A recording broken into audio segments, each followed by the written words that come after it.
देखिए हमारा टॉपिक है अशांत आवर्ती दशमलव संख्याओं को परिमेय संख्या में बदलना, मतलब पी बटे क्यू के रूप में बदलना। अब पी बटे क्यू के रूप में बदलना किस तरह से, देखो कुछ एग्जांपल्स मैं आपके सामने लिखूं।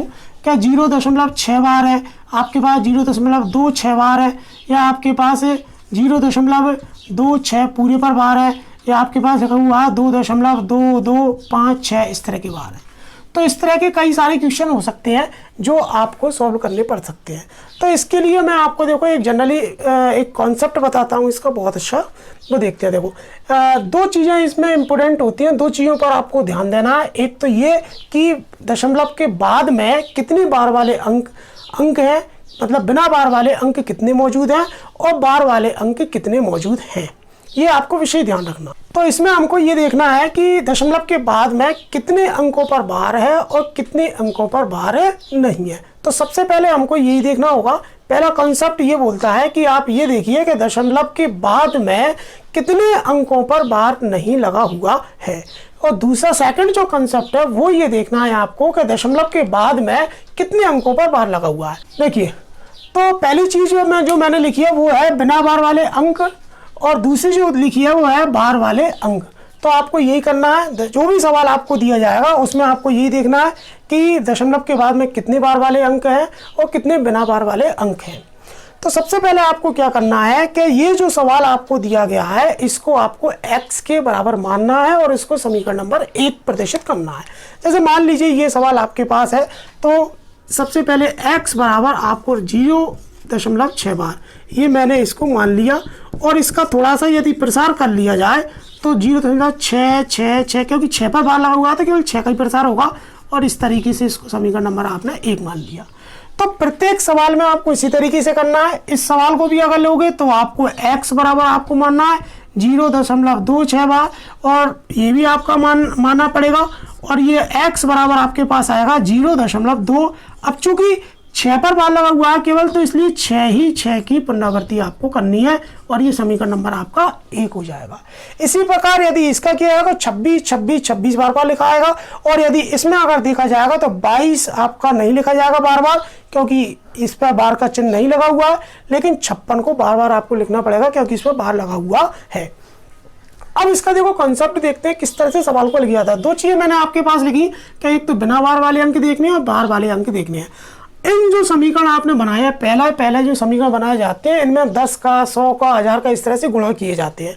अब कब 10 का करना है, कब 100 का करना है, कब 1000 का, तो वो इस चीज़ के ऊपर डिपेंड करता है कि यदि आपने अंक जो गिने, यदि 1 अंक आता है तो 10 का गुणा कीजिए, यदि 2 अंक गिनने में आते हैं तो 100 का गुणा कीजिए, 3 अंक आता है तो 1000 का गुणा कीजिए। इसमें भी वही है सिस्टम, इसमें भी वही है।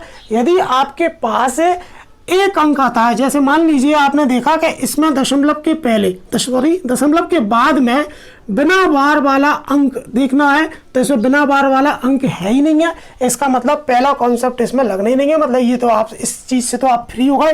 अब आप आ जाइए दूसरे पर, तो देखो बार वाले अंक देखें, तो देखो बार वाले अंक कितने हैं, 1 है। इसका मतलब यह है कि समीकरण 1 को 10 से गुणा करने पर, इसको गुणा किससे किया जाएगा, 10 से गुणा किया जाएगा। केवल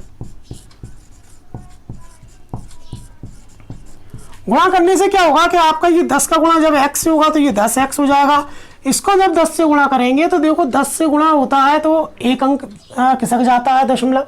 अगर 100 से करते हैं तो 2 अंक खिसक जाता है, 1000 से करेंगे 3 अंक खिसक जाएगा। तो ये दशमलव जो है वो आगे खिसक जाएगा और आपके पास आएगा 6.666, और 6 इस तरीके से आपकी इच्छा और भी लिख सकते हैं अपन। तो ये समीकरण नंबर आपके पास आ जाएगा 2। तो इसमें केवल आपको दूसरे वाले कॉन्सेप्ट की जरूरत पड़ी बार वाले अंक के लिए, इसमें बिना बार वाला अंक था ही नहीं। लेकिन इस प्रश्न को यदि देखा जाए तो देखो इसमें बार वाले अंक भी मौजूद है और बिना बार वाले अंक भी मौजूद है। तो सबसे पहले अपन बिना बार वाले अंकों को देखेंगे। बिना बार वाले अंक गिने कितने हैं, इसमें 1 है केवल। तो सबसे पहले 1 है, तो मैंने आपसे कहा 1 के लिए 10 से गुणा करेंगे, अगर 2 निकलते तो 100 से गुणा करते, और 3 होते तो 1000 से गुणा करते।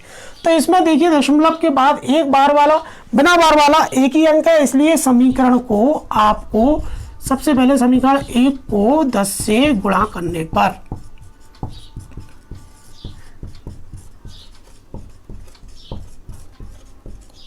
जब आप इसको 10 से गुणा करेंगे तो ये देखो 10 का x से गुणा होगा तो 10x आ जाएगा।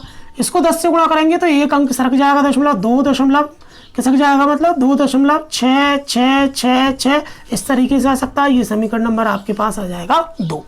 तो देखिए इसमें क्या दोनों तरह के अंक है, बार वाले भी और बिना बार वाले। तो आपको इसमें अब पहला कॉन्सेप्ट लग गया। दूसरे पे भी ध्यान देना, बार वाले अंक, बार वाले अंक कितने हैं, इसमें केवल एक ही है, तो इसको पुनः दोबारा से 10 से गुणा और करना है।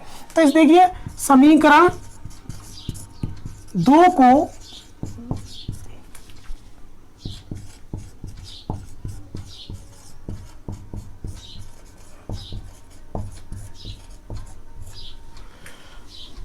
10 से गुणा अगर किया जाएगा तो 10 का इससे गुणा होगा तो आपके पास आएगा 100x, और जब इसको 10 से गुणा किया जाएगा तो ये एक अंक और खिसक जाएगा तो आपके पास आएगा 2, तो 6, मतलब ये एक और सरक गया तो 26.66666 ऐसे इस तरीके से, और इसको मान लेंगे आप समीकरण नंबर 3। तो ये एक चीज है। तो इस तरह के सवालों में भी अगर अपन देखें तो इसमें भी बार अगर देखा जाए, देखो इस वाले क्वेश्चन पर अगर ध्यान दिया जाए तो इसमें बिना बार वाले अंक नहीं है, तो केवल आपको बार वाले अंकों पर ध्यान देना है। और बार वाले अंकों को अगर गिना जाएगा तो आपके पास कितनी है, 2। इसका मतलब यह है कि इसको मानेंगे समीकरण नंबर 1, और समीकरण नंबर 1 में आपको 100 का गुणा करना है।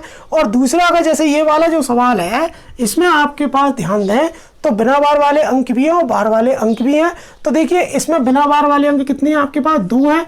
तो इसका मतलब ये है कि समीकरण नंबर 1 में पहले आप 100 का गुणा करोगे, फिर आप दोबारा से सेकंड कंसेप्ट देखो तो इसमें देखिए बार वाले अंक भी मौजूद है, तो कितने हैं आपके पास 2, तो इस 2 का मतलब 100। इसका मतलब ये है कि समीकरण नंबर 2 को फिर दोबारा से 100 से गुणा आपको करना पड़ेगा। ठीक है, क्लियर। अब इस सवाल को अगर आगे से देखिए, अब अगर इन सवालों को आगे हल किया जाए देखिए इन सवालों को अगर आगे हल किया जाए तो देखो किस तरह से करेंगे, या आपने देखा इस तरीके से। तो समीकरण जो आपके पास है,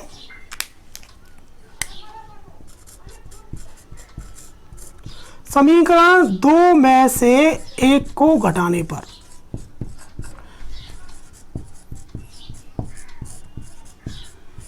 हमेशा जो अंत में आपके जो समीकरण प्राप्त होंगे उस अंत वाले समीकरण में से उससे जस्ट पहले वाले समीकरण को आपको घटाना है।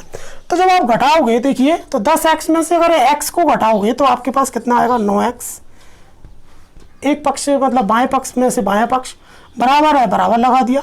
फिर देखिए इसमें से यदि घटाए जाते हैं, दशमलव के पहले के अंक घटाएंगे तो 6 में से यदि 0 जाएगा तो आपके पास कितना आएगा, 6। दशमलव के बाद में जो अंक है वो बिल्कुल समान रहेंगे, तो घटने पर 0 0 आएगा। इसको लिखने की कोई आवश्यकता नहीं है। तो यह आपके पास देखिए किस तरह से जाएगा, ये x बराबर 6/9, और 3 से अगर डिवाइड किया जाए, सरलीकरण किया जाए तो आपके पास आएगा 2/3। ये आपका आंसर आ जाएगा। उसके बाद देखिए ये जो क्वेश्चन, इसके बाद देखिए देखो ये जो क्वेश्चन चल रहा था 100x बराबर, तो देखो इसको कैसे करेंगे आप। समीकरण आपको 3 में से 2 को घटाने पर घटाएंगे तो देखिए 100x में से 10x घटेगा तो आपके पास कितना आएगा, 90x। पहले बाएं पक्ष में से बाएं पक्ष घटा दिया, बराबर का ये आपके पास बराबर ही है। और इसमें से इसको देखो घटाएंगे तो देखो दशमलव के पहले संख्या को दशमलव के पहले, तो 26 में से अगर 2 जाएंगे आपके पास तो आ जाएगा आपके पास 24। और यदि देखो इसमें से यदि घटाएंगे तो आपके पास कुछ नहीं बचेगा, मतलब 0.00, इसको लिखने की आवश्यकता नहीं है। या आपके पास देखिए क्या आ जाएगा, x बराबर 24/90। और देखिए ये डिवाइड हो रहे हैं, आप इसको सरल कर सकते हैं। देखो 2 से डिवाइड होती हैं तो आपके पास 12, और 2 से डिवाइड होने पर आपके पास 45। चाहो तो आप फिर आगे डायरेक्ट 6 से भी डिवाइड कर सकते हैं। मैं 3 से डिवाइड और कर रहा हूँ, ये आपके पास 4, और फिर 3 से डिवाइड होंगे तो 15। आप चाहे तो डायरेक्ट 6 से भी डिवाइड कर सकते थे, कोई दिक्कत नहीं है। तो ये आपके पास आंसर। तो इस तरीके से जो संख्या रहती हैं आपकी अशांत आवर्ती दशमलव जो संख्या रहती हैं उनको P/Q के रूप में व्यक्त किया जा सकता है, उनको इस रूप में बदला जा सकता है। बदलने में ध्यान देना हमेशा यही है कि जो संख्याएं आपके पास लिखी हुई हैं, दशमलव के बाद में जितनी संख्याएं हैं उन पर आपको विशेष ध्यान रखना है। दशमलव के बाद में अगर बार वाली संख्या और बिना बार वाली संख्याएं जो लिखी हुई हैं उनके अनुसार ही उनको गुणा करना होता है। यदि आपके पास बिना बार वाला एक अंक है तो आप उसको 10 से गुणा कीजिए, फिर बाद में अगर 2 अंक हैं तो 100 से गुणा कीजिए, अगर 3 अंक है तो 1000 से गुणा कीजिए। तो ये ध्यान रखना है, पहले बिना बार वाली संख्याओं को देखना है, फिर बार वाली संख्याओं को देखना है। तो इस तरीके से सवालों को P/T हल किया जाता है। जो अनवसानी आवर्ती दशमलव होते हैं उनको P/Q के रूप में बदला जाता है।